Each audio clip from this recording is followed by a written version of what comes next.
Assalamualaikum warahmatullahi wabarakatuh. Di sini kami ingin menjelaskan sedikit tentang alat indera. Sebelumnya, saya ingin memperkenalkan kelompok saya. Yang pertama ada Astutik, Beata Gibral, Kelly Sandika, dan Leilani Christine. Sebelum saya jelaskan lebih detail tentang anatomi bagian mata, kamu bisa lihat bagian-bagiannya di sini. Bagian mata dan fungsinya. Yang pertama, jaringan refraksi mata. Jaringan refraksi mata adalah jaringan mata manusia yang memfokuskan cahaya sehingga dapat melihat gambar dengan jelas. Jaringan refraksi mata yang bermasalah akan menyebabkan buram pada penglihatan. Yang pertama itu ada pupil. Pupil adalah bagian gelap di tengah mata yang bertugas untuk merespon cahaya yang masuk. Saat keadaan terang, pupil akan menutup sekitar 1 mm untuk melindungi retina dari cahaya yang sensitif. Saat keadaan gelap, pupil akan terbuka sekitar 10 mm agar cahaya bisa masuk dan terlihat lebih jelas. Cara kerja pupil seperti apertur atau bukaan kamera. Yang kedua ada iris mata. Iris mata adalah bagian di sekeliling pupil yang bertugas untuk mengontrol ukuran pupil dan intensitas cahaya yang dapat masuk ke retina. Selanjutnya ada lensa mata. Lensa mata berbentuk cembung transparan.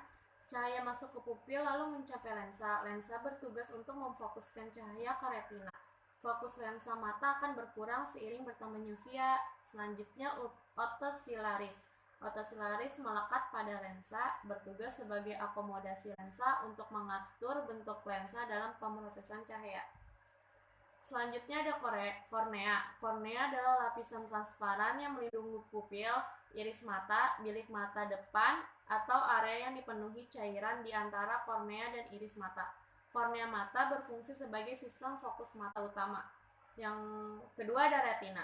Retina adalah anatomi mata selanjutnya, yaitu lapisan mata paling dalam terdiri dari 120 juta sel fotoreseptor yang mendeteksi cahaya lalu mengubahnya jadi impuls listrik untuk dikirim ke. Yang pertama ada sel kerucut. Sel kerucut terletak di pusat retina atau yang disebut makula. Sel kerucut berbentuk padat di lubang kecil di tengah makula yang disebut sebagai fovea. Sel kerucut bertanggung jawab pada penglihatan warna yang fokus. Yang kedua ada sel batang. Sel batang terletak di tepi retina dan bekerja dalam tingkat cahaya rendah. Sel batang tidak bisa membedakan warna, namun sangat sensitif dalam mendeteksi jumlah cahaya terendah. Yang ketiga ada syaraf optik. Syaraf optik adalah kumpulan syaraf tebal yang bertugas mentransmisikan impuls dari retina ke otak. Di bagian 3 ada bagian pendukung mata. Yang pertama itu sklera. Sklera adalah bagian putih pada mata Anda yang berfungsi melindungi bola mata. Yang kedua ada konjungtiva. Konjungtiva adalah selaput transparan yang berbentuk tipis untuk menutupi sebagian besar sklera dan bagian dalam kelopak mata. Yang ketiga ada koroid. Koroid adalah lapisan jaringan ikat yang menghubungkan antara retina dan sklera. Koroid mengandung pembuluh darah dengan konsentrasi tinggi yang ketebalan 0,5 mm. Koroid juga mengandung sel-sel pigmen penyerap cahaya untuk mengurai pantulan di retina. Selanjutnya ada jenis penyakit mata. Yang pertama ada ablasio retina, yaitu retina tidak berada di posisi normal dan menyebabkan penglihatan terganggu. Yang kedua ada amblyopia atau mata malas, adalah penurunan daya penglihatan pada satu anak yang umumnya terjadi sejak anak usia ini. Yang ketiga ada anisokor, adalah pupil memiliki ukuran yang berbeda sehingga menimbulkan ilusi kedua mata memiliki dua warna bola mata yang berbeda. Yang ketiga ada astigmatisma, gangguan penglihatan paling umum di mana mata Anda buram melihat objek benda, lalu Anda menyipitkan mata untuk memfokuskan objek. Yang kelima ada buta warna. Sel batang tidak berfungsi dengan baik dan menyebabkan kita tidak bisa membedakan warna-warna. Assalamualaikum warahmatullahi wabarakatuh. Perkenalkan, nama saya Leilani Christine dari kelas 10 IPS 2. Saya akan menjelaskan sedikit tentang telinga pada manusia. Pada bagian luar telinga terdapat auricula atau daun telinga, terbentuk oleh tulang rawan elastis yang melekat erat pada kulit yang miring. Berfungsi untuk menangkap suara dan mengalokasikan suara. Di telinga bagian tengah terdapat rongga telinga yang dilapisi dengan rambut dan kelenjar untuk merekatkan kotoran hingga mencegah masuknya air maupun benda asing ke telinga bagian dalam. Nah, di sini ada membran tympani atau gendang telinga, adalah selaput atau membran tipis yang memisahkan telinga bagian luar dan dalam, berfungsi untuk menghantarkan getaran suara dari udara menuju ke tulang pendengaran. Di sini ada 3 tulang pendengaran, yaitu tulang malleus atau tulang martil, tulang incus atau tulang landasan, tulang stapes atau tulang sanggurdi, yang memiliki fungsi untuk mentransfer getaran suara dari gendang telinga ke telinga bagian dalam. Di sini ada saluran Eustachius yang menghubungkan rongga mulut dengan telinga bagian dalam dan menjaga keseimbangan tekanan udara. Di telinga bagian dalam terdapat kanal semisirkular, yaitu bagian telinga yang berbentuk setengah lingkaran dari 3 saluran yang berbeda, yaitu saluran pertama, kanalis semisirkular horizontal, yang kedua, kanalis semisirkular vertikal ke atas, dan yang ketiga, kanalis semisirkular vertikal ke belakang, yang berisi ampula, berfungsi untuk menjaga keseimbangan tubuh. Di sini terdapat koklea atau rumah siput, organ penting pada telinga yang berbentuk cakang siput, bentuknya seperti tabung yang membengkok ke arah belakang. Pada koklea terdapat organ korti yang berfungsi untuk mengubah gelombang suara menjadi impuls saraf. Berikut adalah penyakit dan gangguan pada telinga, yaitu yang pertama ada otitis eksternal, yaitu terjadi karena adanya infeksi telinga bagian luar. Yang kedua ada otitis media, karena infeksi virus atau bakteri yang terjadi pada telinga bagian tengah. Yang ketiga ada gendang telinga pecah, terjadi karena infeksi telinga atau kebiasaan mengorek telinga terlalu dalam. Yang keempat ada kolesteatoma, yaitu pertumbuhan jaringan kulit yang tidak normal yang terjadi di dekat gendang telinga. Yang kelima ada otosklerosis, yaitu karena tulang-tulang pendengaran di dalam telinga bagian tengah kaku dan tidak dapat bergerak dengan baik. Contohnya itu sulit mendengar dan telinga suka berdenging. Assalamualaikum warahmatullahi wabarakatuh. Perkenalkan, nama saya Kalisa Nika Firly. Saya dari 11 IPS 2 nomor absen 16. Di sini saya akan menjelaskan tentang kulit yang termaksud ke dalam struktur atau bagian, fungsi, cara bekerja, dan gangguan-gangguan pada kulit. Bagian lapisan kulit. Yang pertama, kulit ari atau epidermis. Ini adalah lapisan yang tipis berfungsi sebagai melindungi kulit dari sinar matahari, melindungi kulit dari zat kimia, dan melindungi kulit dari bakteri. Di sini ada 2 lapisan. Lapisan yang pertama, lapisan tanduk atau stratum corneum. Ini adalah lapisan yang terluar, dan yang kedua ada lapisan Malpighi. Lapisan Malpighi ini berada di bawah lapisan tanduk atau berada di lapisan yang kedua. Terdiri dari sel-sel hidup yang selalu membelah diri. Dan yang kedua ada kulit jangat atau dermis. Ini adalah lapisan kulit yang kedua, berfungsi sebagai pelindung yang ada di dalam tubuh. Dan di sini memiliki 2 lapisan juga. Yang pertama, lapisan papiler yang tipis dan memiliki jaringan ikat yang jarang. Dan kedua, ada lapisan retikuler. Lapisan retikuler ini panjang atau tebal dan memiliki jaringan ikat yang tebal atau padat. Yang ketiga, ada jaringan ikat bawah kulit yang terdapat lemak. Lemaknya ini berfungsi sebagai pelindung tubuh dari bentur-benturan.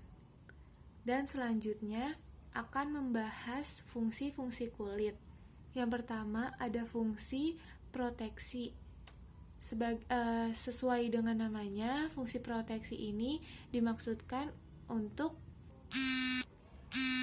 menjaga kulit dari dalam atau dari luar. Yang kedua ada fungsi absorpsi. Fungsi absorpsi ini yang menguap dari benda cair menjadi atau padat, begitu juga dengan larut seperti lemak. Dan yang ketiga ada fungsi ekskresi. Fungsi ini kayak fungsi sebagai zat sisa-sisa gitu. Jadi dia akan mengeluarkan zat-zat yang udah gak berguna lagi. Terus juga ada fungsi peropepsi. Nah, fungsi ini mengandung ujung-ujung syaraf sensorik dermis. Nah, kulit juga berfungsi sebagai pengaturan suhu tubuh dan sebagai pembentukan pigmen. Selanjutnya ada kelainan-kelainan pada kulit. Yang pertama itu jerawat atau akne. Ini disebabkan karena minyak yang terlalu banyak tersumbat atau kotoran yang terhambat, jadinya akan menjadi penumpukan. Yang kedua adalah penyakit atau gangguan pada kulit seperti komedo. Komedo ini adalah sebagai produksi lemak yang ada di dalam tubuh kita. Yang gangguan yang ketiga ada tumbuhan pada kulit. Tumbuhan pada kulit ini sama kayak tumor. Tumor itu tuh kayak benjolan gitu yang ada pada kulit. Gangguan yang keempat ada gangguan pigmentasi. Ini ada bermacam-macam gangguannya. Ada melansonis, terus juga gangguan fungsi kelenjar minyak, terus juga ada lentigo dan vitiligo. Selanjutnya ada infeksi jamur. Infeksi jamur tuh kayak panu, kurap, tinea gitu. Dan terakhir saya akan menjelaskan cara kerja kulit. Cara kerja kulit adalah merangsang. Rangsang yang dapat diterima oleh kulit seperti sentuhan panas, dingin, atau tekanan dan nyeri. Nah, ketika kulit merasakan rangsangan ini, kulit akan membawa rasaan itu ke reseptor. Selanjutnya, rangsang akan diteruskan ke otak melalui urat syaraf. Dan oleh otak, rangsang akan diolah atau diproses gitu. Akibatnya, kita merasakan adanya suatu rangsang dan otak juga yang memberitahukan atau kasih kode gitu sebagai tubuh kita untuk menerima rangsang atau menanggapi rangsang tersebut. Saya Stuti dari kelas 11 IPS 2, absen 2 akan menjelaskan tentang bagian-bagian hidung. Nah, bagian-bagian hidung itu dibagi menjadi dua bagian. Yang pertama, ada bagian-bagian luar hidung yang terdiri dari pangkal hidung, puncak hidung, lubang hidung, batang hidung, sayap hidung, serta kolumela. Atau bisa disebut itu sekat tulang rawan dan kulit pada hidung. Nah, yang kedua ada bagian dalam hidung yang terdiri dari tulang hidung berfungsi sebagai tempat masuknya udara menuju tenggorokan. Saraf pembau sebagai penerima rangsang berupa bau. Saraf pembau kotak sebagai reseptor utama indera penciuman kita. Selaput lendir sebagai menghasilkan mukus atau ingus agar terhindar dari berbagai macam kotoran dan bakteri. Silia atau rambut hidung untuk menyaring udara yang masuk. Selanjutnya, ada fungsi dari hidung. Yang pertama, sebagai organ pernafasan atau penyaring kotoran. Yang kedua, sebagai indera penciuman. Yang ketiga, sebagai pemberi rasa pada makanan. Yang keempat, sebagai pengaturan udara. Yang kelima, sebagai pembersihan saluran pernafasan. Proses kerja organ hidung. Udara yang dihirup dari lubang hidung akan membawa zat kimia yang berupa aroma. Nah, udara tersebut disaring terlebih dahulu oleh bulu-bulu yang ada di hidung. Kemudian, zat kimia yang terbawa udara akan melebur bersama dengan lendir yang ada di dalam rongga hidung. Nah, zat kimia kemudian diterima oleh sel olfaktorius yang peka terhadap rangsangan bau berbentuk uap atau gas. Kemudian, rangsangan dibawa oleh saraf olfaktorius menuju ke otak. Berikut ada gangguan pada hidung yang terdiri dari 1. Mimisan, 2. Gangguan penciuman, 3. Rhinitis, 4. Pilek, 5. Flu, 6. Deviasi septum, 7. Polip hidung, 8. Sinusitis, 9. Trauma pada hidung, 10. Septum hematoma, 11. Infeksi saluran pernafasan. Bagian-bagian pada lidah. Nah, yang pertama ada ujung dan tepi lidah.